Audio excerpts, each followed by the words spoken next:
Hello? Boss, nandito nga pala yung dati mong empleyado. Bakit? Ano daw kailangan?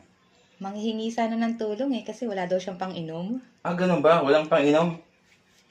Sige, sige. Kaya ito gagawin mo. May iniwan ako dyan sa 10,000. Ibigay mo sa kanya. Sabihin mo sa kanya, ibili lahat ng alak at magpakalasing. Dagdagan mo na rin ng pang-ospital. Baka sakaling magkasakit, babalikan ba tayo? Ipadala mo na rin pang-ospital para hindi na problemahin ng pamilya niya. Sabihin mo sa kanya, ibili lahat ng alak yan. At saka dagdagan mo na rin pala pang pulutan kasi nakakahiya dun sa mga kainuman niya.